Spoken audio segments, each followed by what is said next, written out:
Hey everyone, my name is Charles, and today we're going to talk about a really good information on how you can take advantage of a financial tool that the banks are already using for 100 years. Now, here's the thing. Everything that you're going to learn right now, it's already been done the last few decades. The problem is, a lot of people are still doing it wrong, or a lot of people are misunderstanding this concept. So I want to first take you back here by helping you understand that it really starts with understanding where our relationship is usually with the bank. So for example, if this is you or me, okay, and I have a certified deposit account with the bank, or CD, normally they're going to give us a fixed interest rate. Let's just say, for example, we're using 4%. And let's just say up to this point with the bank, I've already put $100,000 in with the bank. Now, usually, this is where most people's relationship with the bank stops, because they know that the bank is at least keeping their money there, and if they need their money somehow, some way, with a savings account, they can just grab it quick.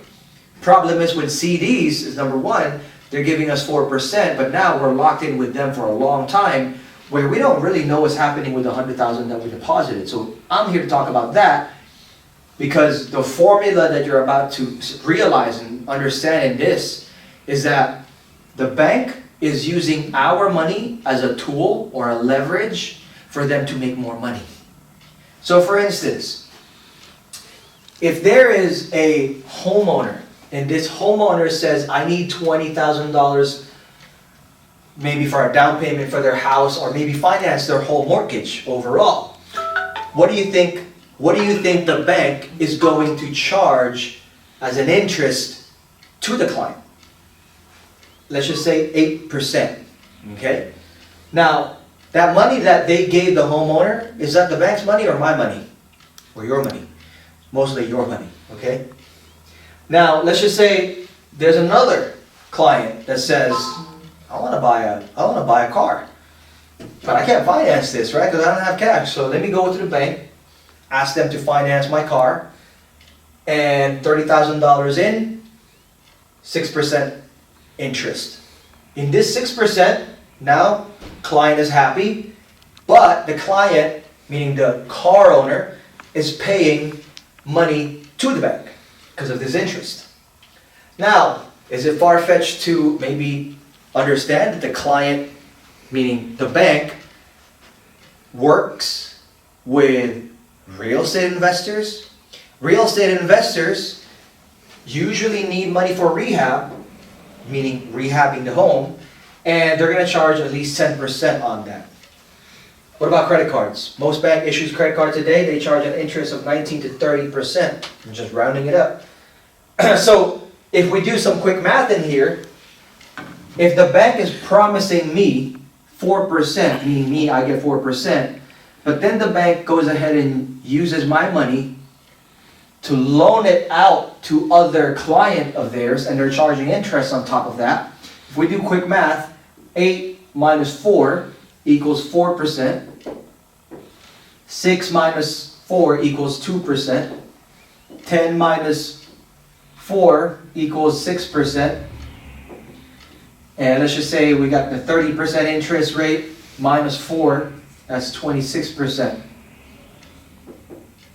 So overall, how much is the bank making just in interest alone by me parking my $100,000, my money, with them?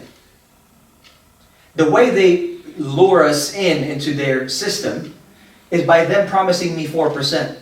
Because for me, that sounds good.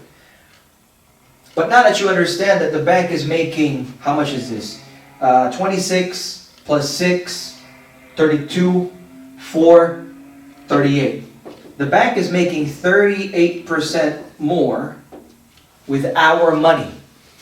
That's a lot. That's 300% more in our money just by us depositing with them. So now, I hope it's clear that the main point of why I'm showing you this formula first is because, number one, we already bank with banks. And if we are here to learn about things that are not broken, about things or a formula in this case that the banks have been using for over 100 years, why haven't we asked the question that, why don't I just copy and paste what the bank does? Meaning, use my money as a form of leveraging other people's needs. The question is, what account actually can we use to recycle money in a way? So the answer, and you might be surprised, is called life insurance. Now, life insurance is a permanent life insurance policy that has cash value in it. And what most people don't understand with life insurance is that when you build your cash value or your savings inside this policy, you're ultimately building savings, okay, that you can use as a collateral towards the insurance company. So I'm just going to put it like this simply. I'm going to erase this now. What most people don't know is that banks already invest in life insurance called corporate owned life insurance, which means that they put hundreds of millions of dollars into an insurance policy that is coming from their clients' money.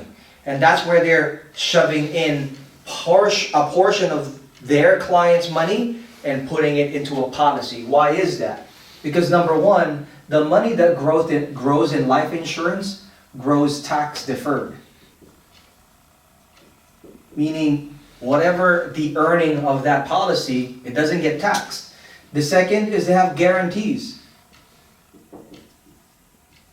of 0%, meaning to say that if the market crashes, the bank knows that whatever they've saved with the insurance company, they're not going to lose. Unlike a 401k where you can, 1 minute it's 100,000, 1 month later it's only 50,000. In here it's guaranteed no losses. And lastly, which I think it's really the most important part, is because it outpaces inflation. Or I like to say inflation friendly. Because think about it. If you're guaranteed to never lose money, and you have your account in there never losing money, things that inflate usually will inflate. Well, in here you're inflating money that never lost anything. While some people are losing money from a 401k, and then they also have to battle inflation. Does that make sense? And you're not losing anything.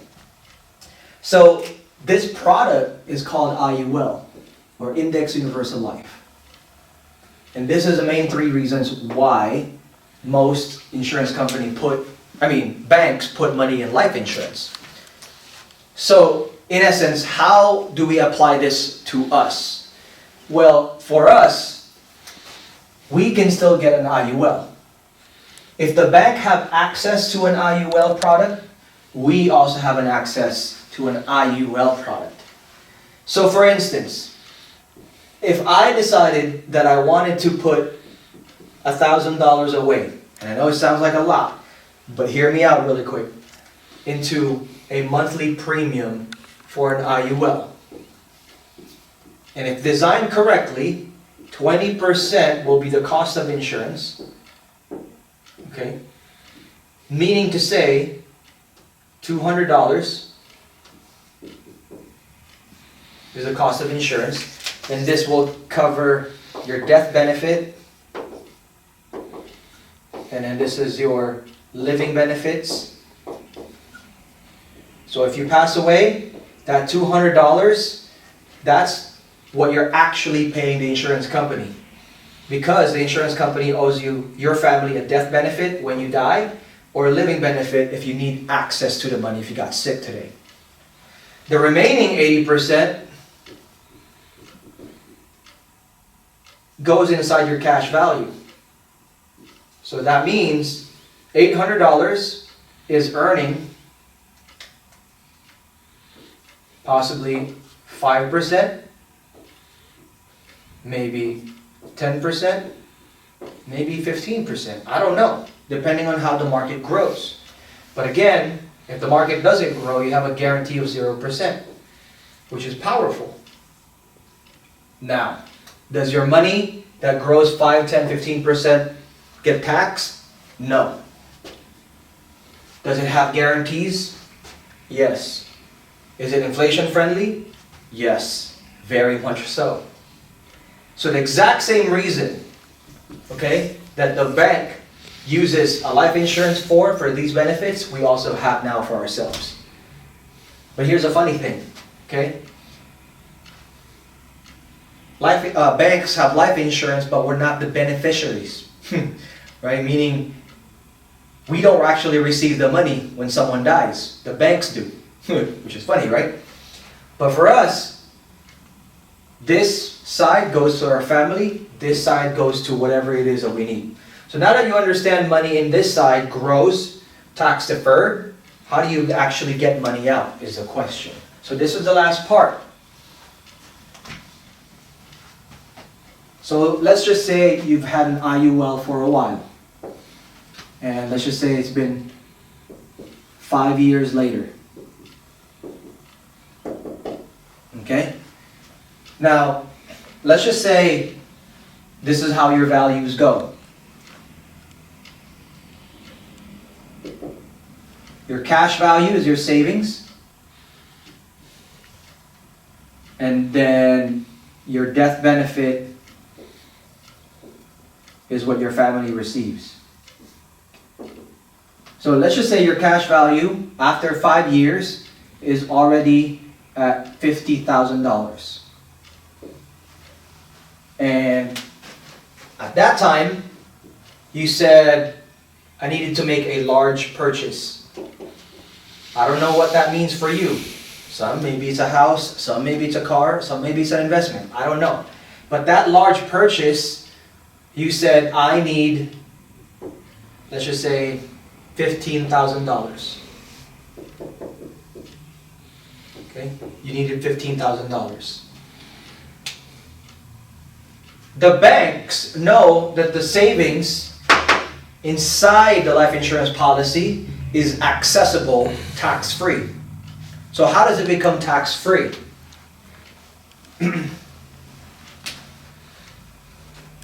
This $50,000 is going to be looked at as a loan. And it also and a collateral. What that means is that because you need $15,000 and you've already saved $50,000 in your savings, you can basically call your life insurance company and say, I would like to loan $15,000. Okay? So now, this is not a need anymore because you actually got the money now. Now, you got this money as a loan. So you're going to get this money tax-free because think about it, when was the last time you got taxed on a loan? Probably never did. So you're going to get this money tax-free. This $15,000 now is in your bank account 3 to 5 business days later. So now you got the $15,000, you can purchase whatever it was you need to purchase. But this is where it becomes so different. Is that this $50,000, okay, was never touched. It means that it's still inside your savings. It was used as a collateral. Okay? In other words, the insurance company knows that you have $50,000 in there and that you can pay them back no matter what. So instead of them giving your money, because if they actually gave your money from the $50,000, that's called a withdrawal. So instead, because they know you can pay it back, they gave you their own money of $15,000, and that's why it became a form of a loan. The loan interest rate depends. Loan interest rate is about is about 3.25% to 5%, which is not bad. So now you got the money, but this $50,000 year after year still earns interest. Because remember, you didn't withdraw money, you loaned money. So this continues to earn interest. So now when it comes to paying the money back, I should say, right? If the market, let's just say, did 10%, but your loan interest is 3.25%, you're still netting about 7.25%, which is not bad. If it did 5% minus 3.25, you're still netting 2%, give or take. So this is the power of life insurance that most people don't understand. So how does this apply in our life? Well, what about those banks that charges you high interest? What if you can get away from those interests and pay it off in one swipe? I've had clients in the past who come to me with $30,000 worth of debt with an added 20% interest on that in combined interest in total, from personal loans to credit card loans and all that. And we were able to swipe it off in less than 15 months.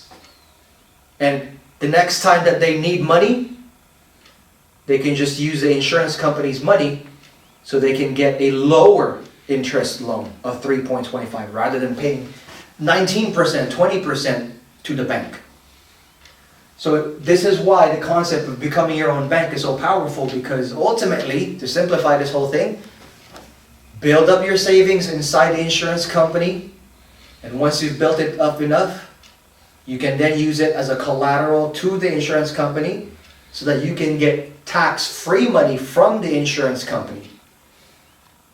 And then ultimately pay a much lower interest rate of 3.25 to 5.5%.